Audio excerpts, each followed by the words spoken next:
अस्सलाम वालेकुम दोस्तों, मैं हूं आपका होस्ट मोहम्मद रामिश और आप देख रहे हैं हमारा यूट्यूब चैनल। जो दोस्त हमारे चैनल पर नए आए हैं उनसे गुजारिश है कि हमारे चैनल को सब्सक्राइब करें, वीडियो अच्छी लगे तो लाइक करें।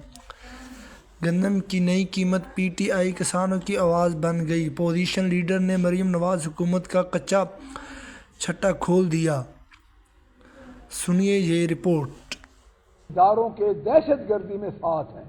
कोई हमारा ये नहीं है कि हम किसी दहशत गर्द, देखें 1500 दहशत गर्द कहे आर्मी चीफ ने, 1500 बलोचिस्तान में कहे ना।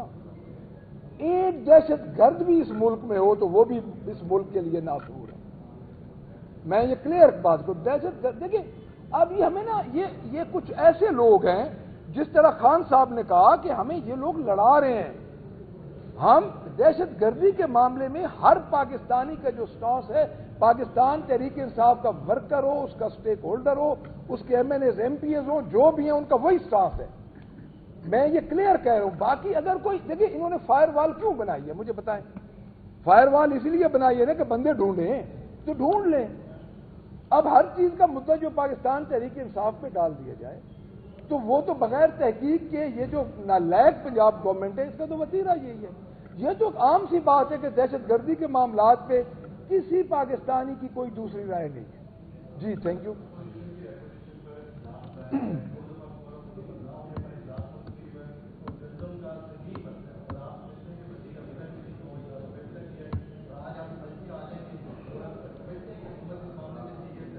जी मैं अर्ज करता हूं आपको, पहली बात तो यह है कि अपोजिशन का जो सेशन था वो पहले 2 दिन था, और इनकी, मैं पहले ये अर्ज कर चुका हूं कि इनकी संजीदगी ये है कि सलमा भट्ट साहब हमारी कोऑर्डिनेटर हैं, जिनका कोई अख्तियार ही नहीं है। इधर तो जवाब देने के लिए गंदम के बारे में आना चाहिए था सीएम को, जो कि एक कहीं पे कोई एक सीवरेज लाइन भी बिछती है तो वहां पे भी अगर 10 लाख रुपए की सीवरेज लाइन है तो 20 लाख रुपए की इश्तिहार उधर लग जाते हैं।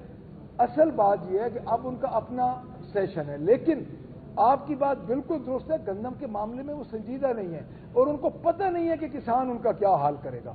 और मेरा नहीं ख्याल आज सिर्फ नवाज शरीफ के नाम के लिए वो हाजिर होंगे, क्योंकि वो बेचारे तो एक समझ लें कि उनके लिए एक वो स्टेटस को की सूरत हाल में है। अदरवाइज गंदम में गवर्नमेंट को कोई दिलचस्पी नहीं है।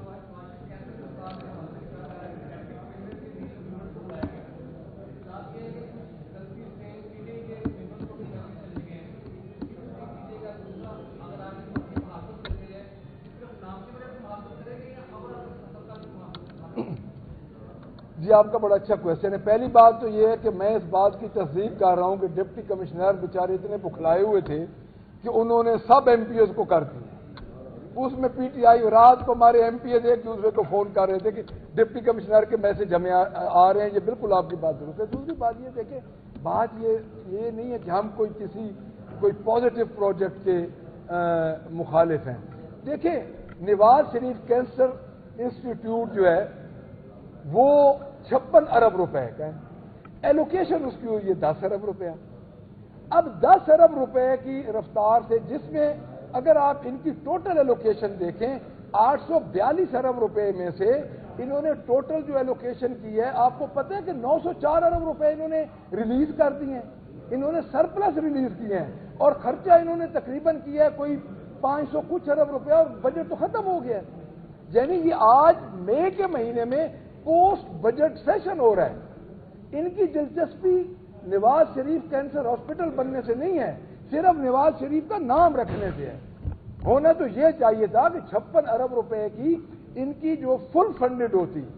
आज नाम तो बात की बात है, आज जो कैंसर इंस्टीट्यूट था वो मुकम्मल होता। सीएम का जो, आपको मैं एक बात कर दूं कि गवर्नर हाउस और सीएम हाउस की जो एलोकेशन थी पहले 3 महीने में फुल फंडेड हो गई थी, उनके पैसे उनके पास पहुंच चुके थे। इन्होंने तो 10 अरब रुपया रखा है।